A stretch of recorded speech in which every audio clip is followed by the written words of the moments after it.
Good evening. You're watching State of States with Hindustan Times, and I'm Aditi Prasad. We're barely a week away from May 17th, the proposed end of Lockdown 3.0. The Prime Minister is still in a meeting with chief ministers, taking their inputs on the way forward and planning for life after May 17th. Life after May 17th is this is of course all happening on a day when India has recorded the single highest jump in COVID-19 positive cases. 4,000 plus cases have been recorded in the last 24 hours. Joining me on this broadcast are HT editors Chetan Chauhan from Delhi, Venkatesh Babu from Bangalore, and Sachin from Mumbai. Let me start with you, Chetan. One thing unanimous coming out of all states at this meeting with the Prime Minister is, of course, in connection with, irrespective of which party is ruling, there seems to be a unanimity that the lockdown must be extended, but with graded relaxations as per containment zones. Tell us what we know so far. No, I think most of the chief ministers, what they have said that they have favored an extension of the lockdown, but only in the containment areas. So if you see, for instance, in Delhi, Delhi have about 60 to 70 containment areas, but that will mean that about 70 to 80% uh, of the Delhi's geographical area will be out of the strict lockdown which the city is facing. Similarly, for places like Rajasthan and other states, about 60 to 70% of the geographical area will be out of the lockdown if the lockdown is imposed only in the containment zones.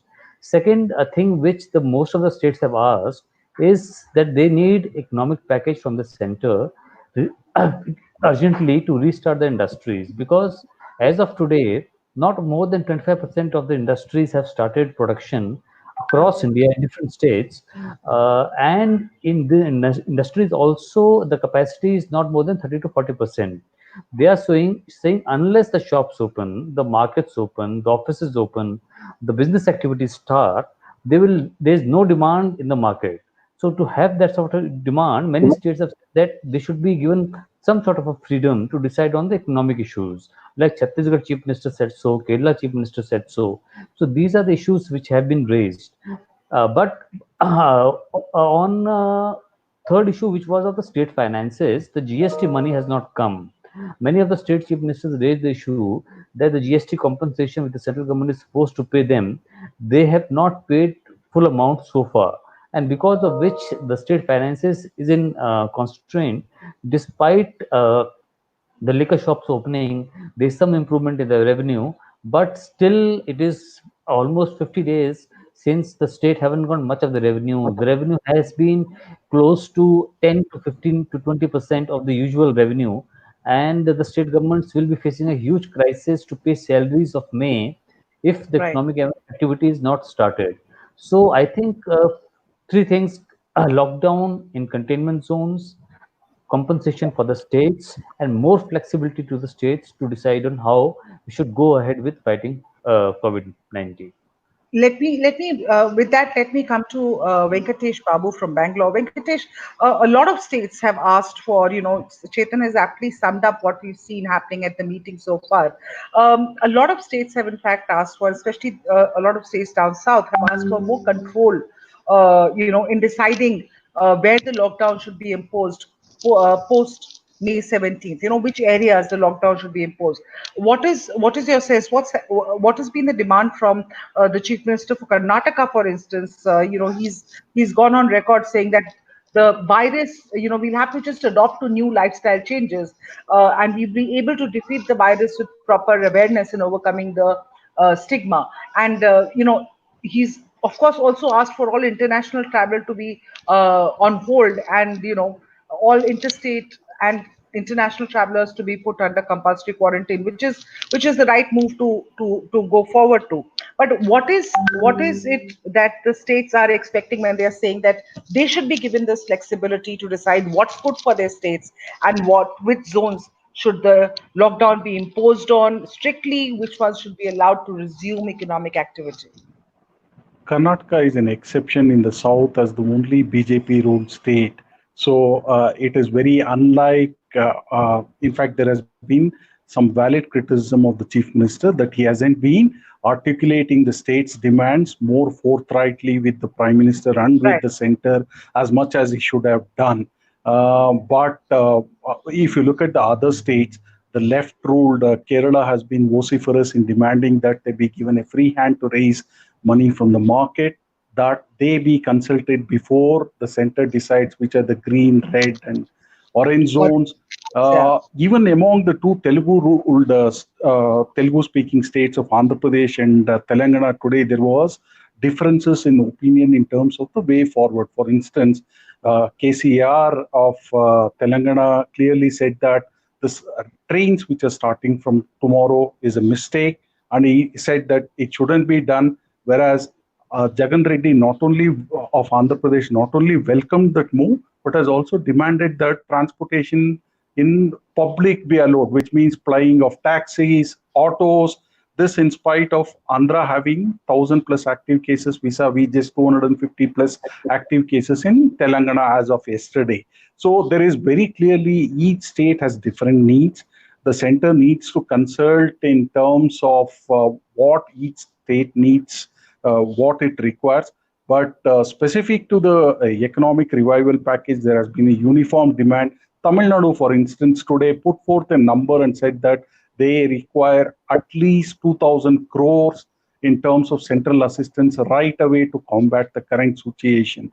So while there is a broad consensus on having containment, in continuing this lockdown in the containment zone, there is also a greater realization that economic activity cannot be under lockdown permanently, that in spite of liquor sales and some of the other stuff, some of the economic activity restarting, it isn't sufficient enough for the states to power on their own.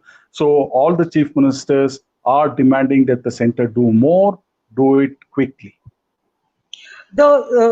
You rightly pointed out about Kerala CM, and we probably should be listening to the Kerala CM, given that they've tackled the COVID-19 brilliantly so far in their state, from being the first state to have recorded a positive case to today, where they are they're really on the way to flattening the curve.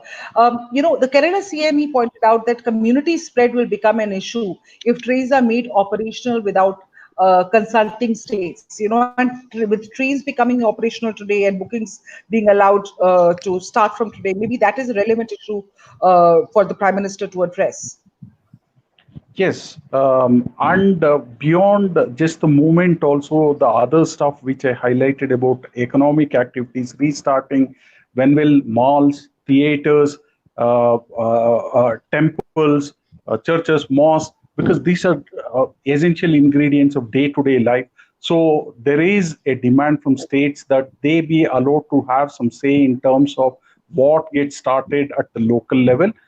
So I'm sure that the Prime Minister will take this feedback, and within the next 7 days, a decision has to be arrived at before we either decide for a lockdown 4.0, which in my view would be a very tough sell. A blanket lockdown would be a very tough sell, or would we look at a more selective application of the same?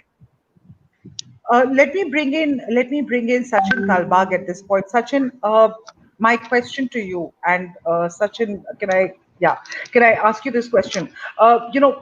We've all talked about how most of the states have agreed to the fact that, or you seem to be unanimous in their decision, in their observation that lockdown needs to continue, but with some relaxations and with graded relaxations depending on red, orange, or green zones, which lockdown 3.0 saw to a certain extent. Maybe it will continue.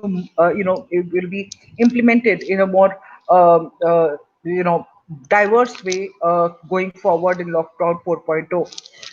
But the sense that I get from the Maharashtra CM and from a lot of other chief ministers who were there, especially of states who are dependent on migrant labor, was that we should retain the migrant laborers. We should not force them to leave, because resumption of economic activity is going to be a problem.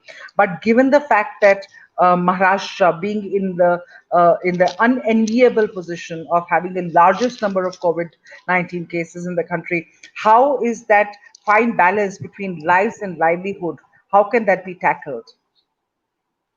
So, a couple of observations from what Uddhav Thackeray spoke in today's meeting. One is that he was very clear.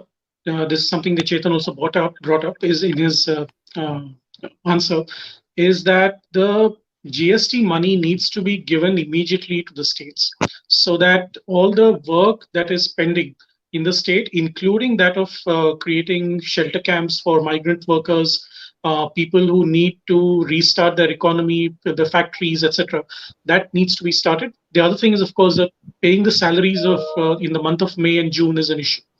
The second part that Uddhav Thackeray spoke about was the fact that he expects that the peak of COVID-19 in Maharashtra will be either later this month or in the month of June. And given that it is a fairly big hint that he's going to extend the lockdown. Now, at 8 o'clock this evening, he's going to address the state again. And in all likelihood, he's going to announce something to that effect. But I don't know yet. We don't know what the situation is. But there are two or three important takeaways for Maharashtra. Maharashtra, as you know, has one third of all the cases in the whole of the country. As of last night, we have more than 22,000 cases. Mumbai alone has more than 13,000 cases, almost 14,000. So clearly there are concerns about Mumbai and Maharashtra. Compared to Delhi, which has 50 to 70 containment zones, Mumbai has close to 2,000 containment zones. So you can see the difference between a badly affected city like Delhi versus a badly affected city like Mumbai. Now, within Mumbai, also, the containment zones are in areas that are densely populated. This is something that we discussed on your show earlier.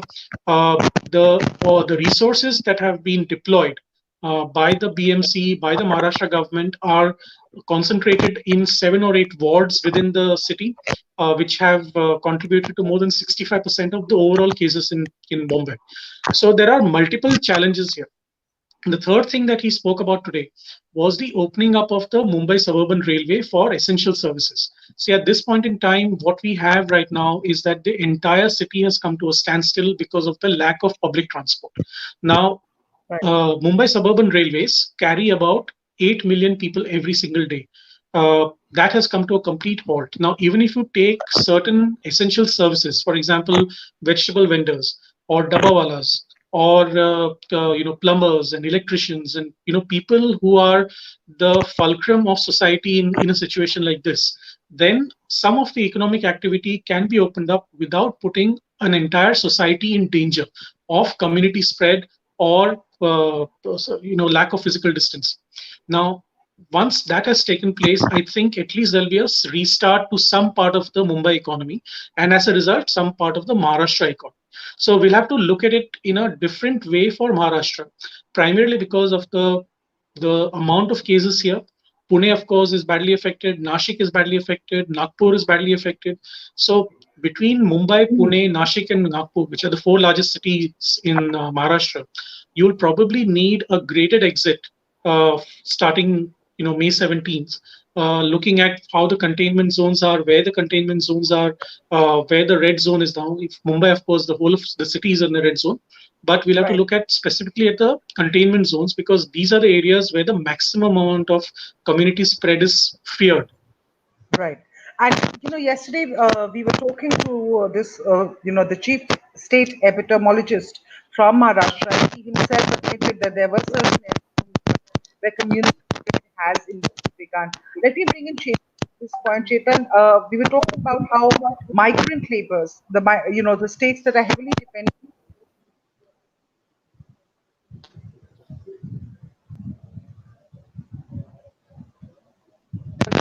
labor to stay back, resume the activity because most really carrying very, very empty coffers.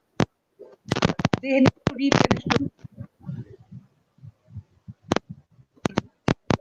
but the messages are on the way. PM, includes Diwali a few days ago. All these, the Maharashtra chief minister today, they've all, are admitting to the need for migrant labor to stay back in their respective places, because otherwise they would have to incur the cost of bringing them back when resuming economic activity is concerned. How are the states? How is Delhi, for instance, hoping to cope with this scenario? that is a concern in the most of the states, like Punjab also raised the issue, Delhi also have raised the issue, Karnataka has raised the issue, today Maharashtra CM has also spoken about them, Gujarat Chief Minister have spoken about them because these states, a large amount of people and population is dependent on the economic activity and the factories and industries which run in these states. Right. Like for instance, in Gujarat, if you see Surat only, which have at least 7 incidents of violence by migrant workers because no work could start there, no factories could start there because it is one of the COVID top hotspots in the state. Uh, about 2 million migrant workers are there, of which about half a million are said to have gone back either to the home state or some other place and moved out of Surat. So similarly, there is a lot of concern if all the workers go back. Who will do the industrial activity? The economic activity will be a nil in the states, and which will have a huge impact not only to the remittances that the migrant workers send back home, but to the economy of the state. So they want that industrial workers should stay back. And in some places, there is a positive news. Also, like there was a story from Bihar a few days ago that the train which brought workers from Telangana to Bihar came back about with workers from Bihar to Telangana. So there have been some incidents, some cases, stories also, where workers, the reverse migration to the industrial hubs have also started. But that is a huge concern. All the states raised this issue, and also there was the issue of the trains, which the railways is starting from tomorrow. The passenger trains for normal passengers. There was a concern that the spread of the virus will happen much more faster. One third concern which the Prime Minister raised in his initial speech was that the virus reaching rural areas. If you see in Bihar, Odisha, Jharkhand, the last 1 week has seen a huge spike in number of cases. For instance, in Bihar, about 80% increase in cases in the last 5 days. In Jharkhand, it is more than double. In Odisha, the Ganjam district, only one district have reported more than 100 COVID cases. In case of Jharkhand and in case of Odisha, all the cases so far identified are from Surat in Gujarat. So two things it indicate that how the virus can spread to rural areas from these urban locations, and which will be very difficult to contain because in rural areas, the infrastructure, health infrastructure is extremely poor. About 50% of the health personnel posts are vacant in most of the places. It's worse in Bihar, in Jharkhand, in Odisha, in Uttar Pradesh, West Bengal, which were once considered the Imaru states. Second point it shows is that in places like Surat, in Maharashtra, the COVID tests of the workers have not been done. Even the random sampling has not been done. If it would have been done, these people should not have been allowed to board the trains. So this is a major flaw in the COVID policy, which one can notice. So I'd I like think the to bring, concern. let me because this is exactly the point which Kerala Minister also raised, that a lot of flights brought back stranded Indians abroad. Five of them, there are five cases, positive cases that have emerged after testing them. So that strategy, not just for the migrants but also for the Indians that are being brought back from abroad into various states, is a natural way to go. As probably the next thing that the Prime Minister should be looking at. Uh, uh, Venkatesh, sorry, yeah, Venkatesh, no, can you I hear just me? Absolutely, that's a huge challenge. Do we have the testing abilities? Can we scale it up to the level where there are, in the case of migrants, lakhs of them are returning to their states? In the case Right. of Indians returning from abroad, these are in thousands. So, do we have the necessary? See, look, even for a state like Karnataka, which has a population of 6.5 crores, 6.2 to 6.5 crores, depending upon what yardstick you take, we have hardly done 1 lakh tests till now. So, do we have the testing abilities, the scale, the infrastructure in place to ensure that this gets implemented when these migrants descend or go back to their native states? Can we test and send them back? Or when people land in their planes from abroad, can we test and ensure that there is no case of community spread which will happen later?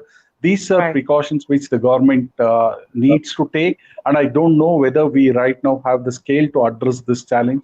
So there are inherently some challenges involved in this whole opening of business, but it all depends upon how quickly the state governments as well as the center is able to scale up and address.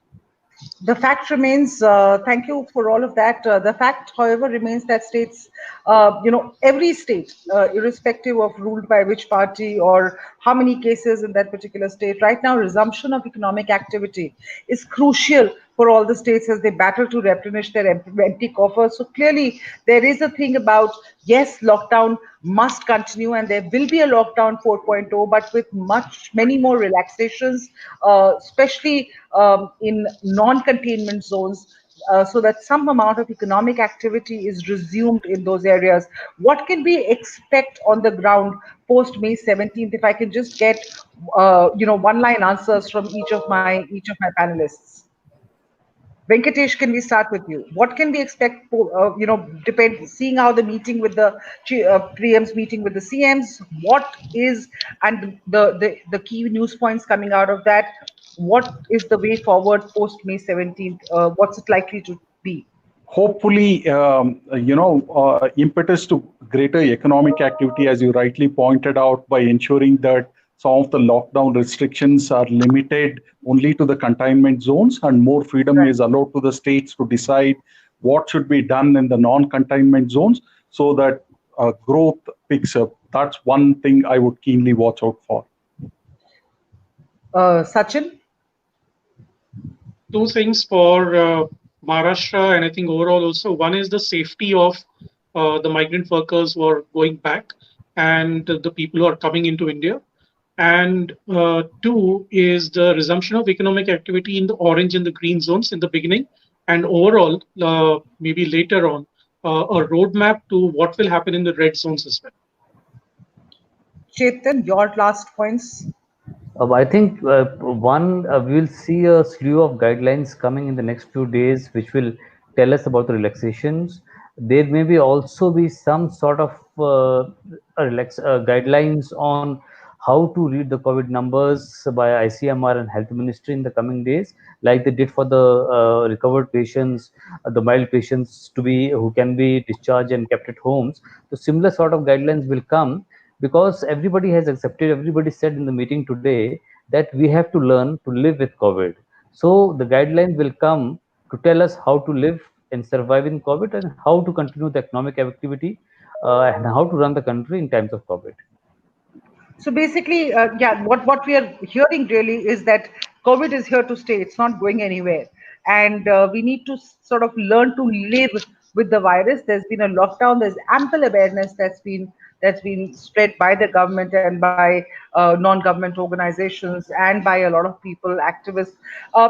There is information with people. There is awareness among people now. Everybody is wearing masks, at least mostly they are, and people are more aware that okay, this is a disease which is spread in this manner, and therefore these are the precautions that I must take. But given that, of course, economic activity, it's a lives versus livelihoods questions. Again, economic activity has to resume, and going forward, I think post May 17th, this is exactly as my colleagues tell me, that this is exactly what we're going to see. Living with the virus is going to be the new normal, and we'll have to figure out how we are going to be living with the virus individually as well as a society. Thank you so much for joining this broadcast. Keep watching HindustanTimes.com for more updates.